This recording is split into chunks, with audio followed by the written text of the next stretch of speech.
I'm Verena. I'm an expat mother of three, and after living over 3 continents, I'm calling Portugal my home. Being here, I simply love hearing the extraordinary stories of some expats of how they came here. What was that pivotal moment where they knew something needed to change? Did they risk it all? And the question you all want to hear 6 months, a year later, would they make the same decisions all over again? Portugal Expats Close Up is a series to inspire you and get you in your mood for your life here in Portugal. So come and join me as we talk life close up. Knew something needed to change. Wayne came home and just said, it's time. Initially, I panicked. I had to trust him, so I told him put the house on the market.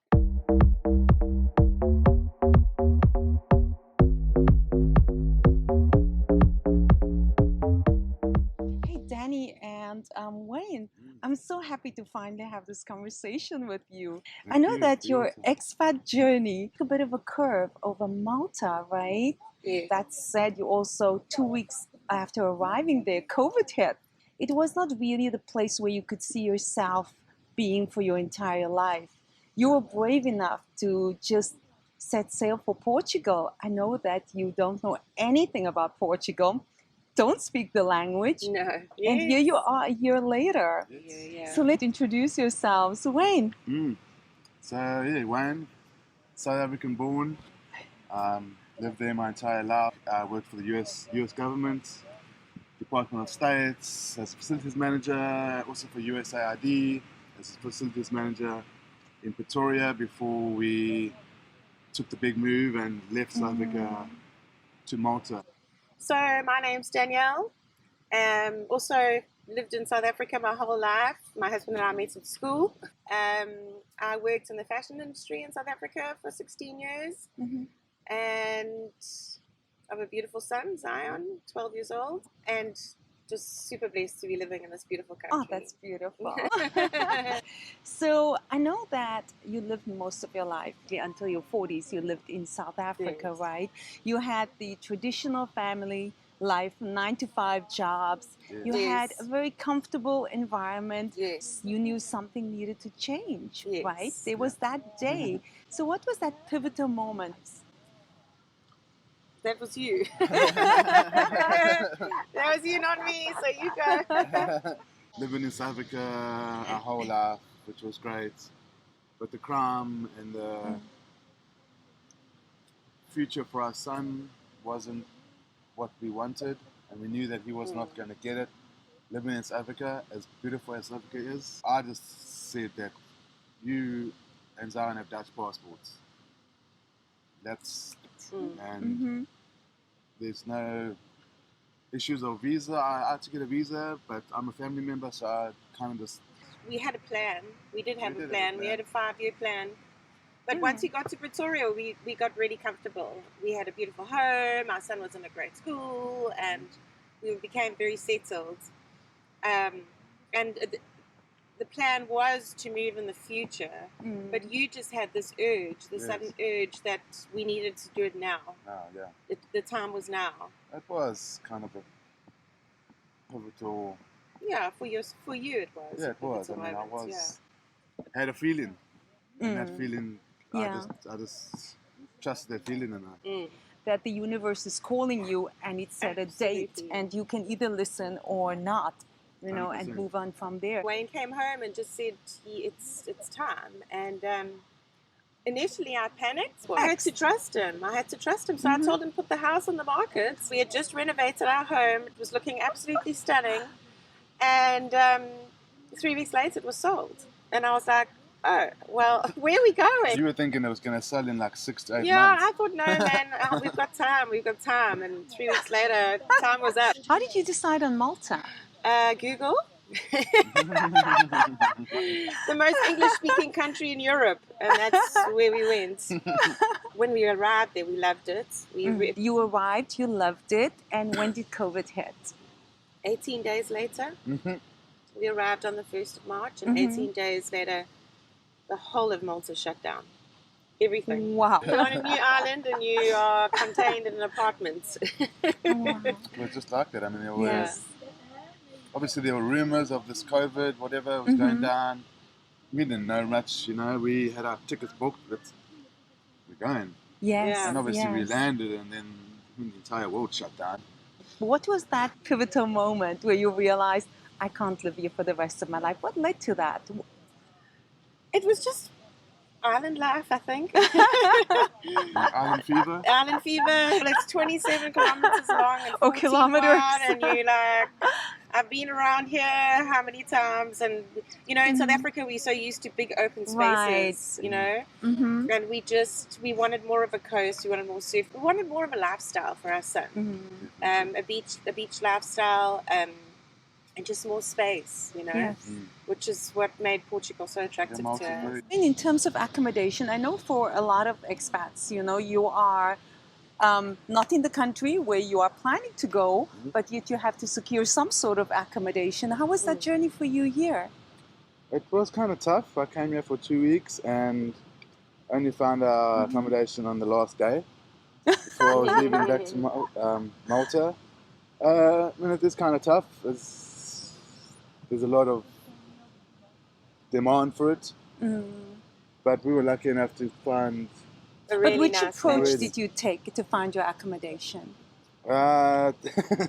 We literally walked down the road and found Yeah, someone so building a there's house. different platforms you can use. Idealista, obviously going through estate agents, but those seem to get taken very quickly. It's a lot of word of mouth. A lot of word of mouth. So Facebook is a really good tool.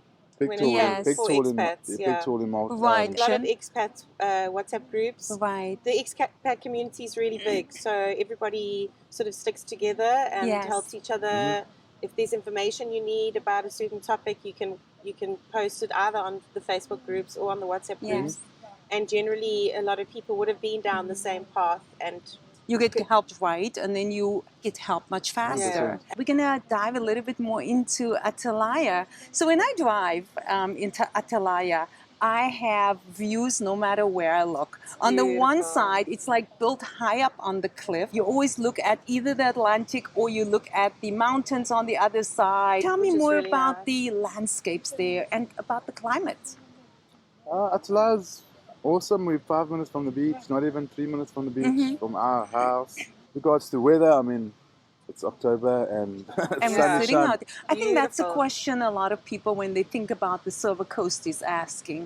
Because, at least for me, when I heard about the Silver Coast, I heard about wind, I heard about fog, and all of these type of weather conditions that one can expect. But yet being here, I noticed that most of the time people are outside and really enjoying the days. Oh, yeah. So you've been living here for a year. How do you experience that? Beginning of December, it starts getting a bit colder. It's amazing. I mean, the winds, yes, they pick up every now and again. There's quite a bit of rain in the winter. Yes, over the winter December, period. right? Yeah. December, there's Yes. quite a bit of rain. But that just feeds the farmlands and makes them lush and green. In the mornings, you'll find there's a bit of fog, but by 10 o'clock it's cleared It's up gone. and Yeah, yeah. days Right. are beautiful. It's, So it's quite strange. You wake up in the morning and you think, oh no, it's going to rain today. And it's like so cloudy. But then It opens up. 10 o'clock, by lunchtime, it's as bright as it is now. Yeah. Yeah. And this weekend, I mean, we're in October. I think until next week, it'll be about 30 and over. Yes. So I know Yes. it's unusually high, but this is what I've been experiencing. I'm So really with lucky. Atalaya, I mean, it is a small town and very traditional type of town. A lot of Portuguese people living there. There were so many expats living there. It has a big mix of traditional yet modern modern, vibe yes. to it. It also has the restaurants that I've seen, Yeah. quite a There's few beautiful beach restaurants. restaurants, like Yes. where we're sitting now on the beach, you know, with their feet in the sand. But I noticed in Portugal there's a big change happening over the past years, where in traditional towns the modern houses are jumping up, but they are popping up everywhere. Yes, there And I is lots of noticed that new a lot of developments. expats live in these houses. When you look at Portugal today, it's like every little town that you see is like this blend of the whole world in one. So in Malta, I found that the South Africans would stick together, or the Americans would stick together, or the British. But here you find the British and the Americans and the South African community. Yeah, That's absolutely. beautiful. Yeah. So let's look at the cost of living. In Portugal, the property prices has gone up a lot. In Atalaya, you are renting a Yes. house. Yes. Do you mind sharing with us just an idea of how your house look like and what we can expect like in terms of rent? We've got a good deal. So we got a 3-bedroom detached house. It's 600 euros a month, including gas, water, and electricity. So that is a big bonus. Yes. It was at the moment. You have a courtyard, Yes. I understand, where you courtyard, can braai. Yes, we've got a barbecue, braai. Yeah. And you're right in the center of the town. Yes. Yeah, Oh. shops are walking distance. School for our son is Yes. literally just not even a 5-minute drive Yeah. Mm-hmm. to school. So it's very convenient. We are on top of the hill, but further down in town, which I said is 2-minute drive, we've got supermarkets and big Right. shops that we can go to. Right. And then if you need a more, it's just a 20 minutes drive to Taj Vederish. Yes, and your like in terms of accommodation, like what do you know in today's market? What does the people pay for accommodation in Atalaya? Well, a friend of mine was paying 650 euros a month Mm-hmm. for a 2-bedroom apartment Yeah. in Atalaya. In this market today. In the market today, yeah. Yes, Yeah. yes. Yeah. So, Yeah, I mean, still it very ranges. affordable. It is affordable compared yeah. to Lisbon, right? Where we see the Absolutely. prices over 2,000 Absolutely. for a similar type of property today. No, Absolutely. Yes. Lisbon is much more expensive. Today it is like Silver Coast, but then there's specific areas within the Silver Coast that people start noticing. And then there's these little pockets, which is absolutely gorgeous. Yes. And it's becoming more on the expat radar too, like Atalaya, Lorena, Yes. absolutely gorgeous Peniche is area also to live. amazing. Right. Yeah. Cost of living. Let's look at food. Like when you go out and you do your grocery shopping, what would you say like would be a good budget to have for a family like yours, 2 adults, 1 child, per month? About 500-600 euros a month. Yeah. Yes. Hmm. So what would you say is a comfortable budget for a family your size? I would say about 2,000. It Mhm. would be comfortable. Yeah. Going out, having drinks or a lunch, you could be quite comfortable on that. Wonderful. Still, I noticed that household help and other services is very affordable. So in this area, what is the price for like household help that you can expect to pay? I think you're looking between 10 to 15 euros an hour. And the amenities in the town, I noticed that they have this big sports complex, right? Yes. And they have tennis, they've got hockey, they have gymnastics, and all of these. I noticed that the prices there is about 20 euros Yeah, per it's very hour. Is that affordable. per month? 20 Per euros month. per month. I'm so used to the American prices, which would be per hour. It was per month. Yeah. Right, and that is about, with all of these clubs, it's a once a week activity, and that's the price you pay per month. Yeah. So how has socializing been here for both of you? The Portuguese know how to celebrate. Yes. And they can throw a good party. So often all year round, mostly in summer, but generally all year round, there's different kind of festivals. We've got the pumpkin festivals. We've got The Atalaya festival. So every town will have its own festival. So it's really nice that the communities, especially in certain areas, will get together. It's very easy to meet people, especially expats. It's like almost an expat's way of life living in Europe, especially when you hear people speaking English. People are very open. We're all sort of in the same situation, especially being in Europe. It's also amazing to learn different cultures and to meet new people.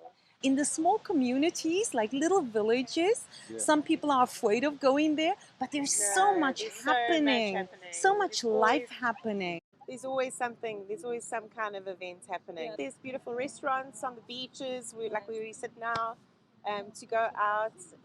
It's so easy to meet people. People are very open and friendly. Yeah. So let's dive a bit deeper. And you just arrived in Portugal, your first 24 hours. Now, I know you've never been here before. What was the emotion going through you, Danny? It's always a challenge to move a country. It's not I'm not going to paint it as a perfect picture. You're always going to have your challenges. But on a journey as an expat, you always have to look forward. You can never look back. You've always got to look for the silver lining, because you're always going to have your challenges, but the reward at the end is so much more. It's so much more. We've had our challenges leaving South Africa through Malta and coming to Portugal, but honestly, I'll never look back. I would never look back. I never want to go back to that life. And I'm very excited about the future that Portugal has for us. Yes. I finally feel like I'm home. I finally feel like I'm home. You had the plan about starting a business, Yeah. fixing up people's Yeah, properties, renovation, renovating, yes. and that type of thing, where one would assume I need to be able to speak Portuguese. So there must have been a lot of pressure. There was a lot of pressure.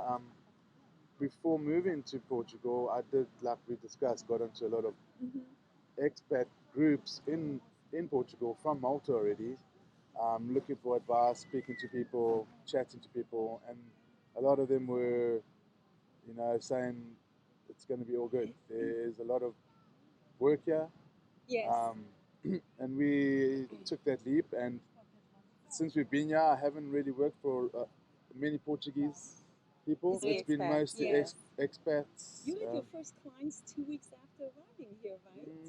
3 days after 3 arriving. Wow. And since then? Since then, it's been constant. It has its ups and downs, obviously, Yes. but it's always been constant, and you just learn to, as a company, you deliver the good service, and it's always good in that aspect, good service. And a lot of my clients now are repeat clients, Yes. where I almost become friends with them, which is great. Yes. Because that's also how you can socialize. Within my business, a lot of the clients I've had, we become great friends with, actually.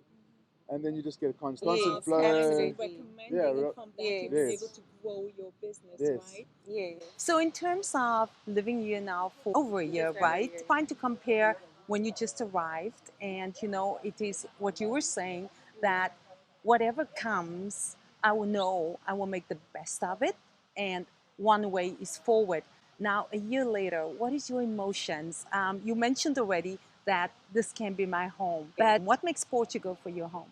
We just feel so welcome here. We love the lifestyle, love the beach, obviously. We both grown up on the beach. people? And the people are really friendly, very helpful as well. Our son is, settled in school. We love our home. Yeah. It's You could just still have your boy. yeah. It's just a way of life. It's really relaxed, and it's like we were saying, it's easy to socialize with people. There's lots of things to do. The weather's great. Yeah, it's We not just- much different than South Africa, No, right? it's really Yeah. it's the lifestyle is just I can't compare it to That's amazing. anything that I've known before. It's really just. Would you say it's better than South Africa? I love my country, but Portugal is amazing. That's great to hear. I agree with you. It's been the experience here, I think, been a has great been experience. absolutely So very, amazing. very safe, yeah. Yeah. You can walk Right. at 10 o'clock, 12 o'clock at night in the streets, and you won't have to watch your back. Where in Yeah. South Africa, it's a different story. Yeah. Danny, I know that life happened and it's beautiful being here, but you also lost your mother while being in Portugal. Yeah. Tell me more about that journey. So it was very difficult being so far away. Yes. My sister is still in South Africa, and she pretty much had to deal with the circumstances. But I've also got to remember that my mom is now here with me, which is amazing, and she can see my life here. I love what you were telling me about when she passed away, how you dedicated, her life Yeah. in Abidosh. Can you Yeah, tell me so about that? There's a little town called Abidosh, which is about 15 minutes drive from Laronia. It's a really quaint town, and they've got a church which is called the Memorial Church. And you can actually go into the church, and for a very small donation or whichever you would like to give, you can light a candle in memory of somebody who's passed. Wayne and myself and our son Zion went there and lit a candle for my mom and spent a few minutes, you know, just remembering her. So that was a send-off that we could do personally here in Portugal for her. You did it in your way. Yes, and you absolutely. celebrated her life Absolutely. and chose this church. I know when we were walking, you were saying that's the church where I went to Yes. when this happened to my mom, Yeah. and it has a special place in your heart. And we can always go back there, you know. I sent photos back to South Africa to my sister to show her, and yeah, it was a very special moment. Yeah. So moving on, you started your business. Can you tell us a bit more about your company? So our company is called Maintaining the Silver Coast. Like we mentioned before, it started in Malta, which was maintaining the rock. And then we moved across to Portugal, and I just, you know, changed the name to Maintain the Silver Coast, which is a big stretch of places to maintain. And with regards to Do you do fixer-uppers? fix-uppers, complete remodels, renovations. Yeah. We have a painting team. We have we do everything from Tiling, painting to complete renovations. Right, so I'll leave that in the link below, your details. Thank you. So time for some fun, I would say. So Danny, I Yes. know that, and you know what I'm going to get you on, right? So tell me about your experience in New York. Oh no! I always laugh when I have your reaction. So Wayne was saying he worked for USAID, so he did quite a bit of training in America. And the one year I said to him, "This is enough. I'm coming with you." So we stayed in Washington for 2 weeks, and then we went to New York. I hadn't traveled for years since then, and America's quite a it wasn't Washington that happened. Yes. Yeah. So we were in Washington. We were staying just behind the White House. Literally, security everywhere. We were staying in a hotel, and as we were in our younger days, naughty kids, I was smoking outside the hotel window, which was not allowed to be done. And there happened to be a huge brigade of police cars that came screaming down the road, shouting, "Get down on the ground! Get down on the ground!" And I got such a fright because I thought they were busting me for smoking in a hotel room, and I dropped to the ground. Meantime, it was a drug Guilty. bust. Totally guilty. But meantime, it was a drug bust that had happened just outside our hotel window. You learn different things in different countries. I totally thought I was going to jail, but so don't smoke in your hotel room in the US or in any hotel room. Did you have any of those experiences here in Portugal? No, we've had really good experiences. Hey, Yeah. It's just a matter of trying. If you can learn a couple of common words, if you can have a general conversation with somebody at the counter, or be able to respond to somebody, then it's very easy. Most people do speak English, so it's just generally the older community that's very Portuguese, but it's very easy to get by on the language. Yeah. So as we're ending off, let me ask you this question. If you had a lottery scratch-off ticket and you win, and you should win, about $2,500 a month, would you still live where you are living now? Your same location, would you choose that? Absolutely. We wouldn't move. So let me move it up and ask you, what about €3,500 a month? No. Let me sell you €4,500 a month to go. We might have a bigger home, but we wouldn't change the location.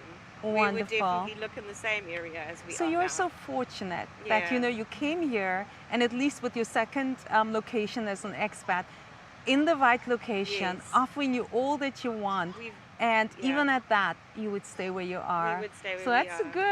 a good recommendation for Atalaya here in Lorinia. We love it. So I just want to thank you so much for Thank your you. time. I was Thank touched you. by the story of your mom, but I simply love the way that you celebrated her life in Abidosh, and it's very close to you. Absolutely. And to a beautiful day. We're Absolutely going surfing stunning. now. You're going surfing, so to a nice surfing day. Thank you. Thank you. Love.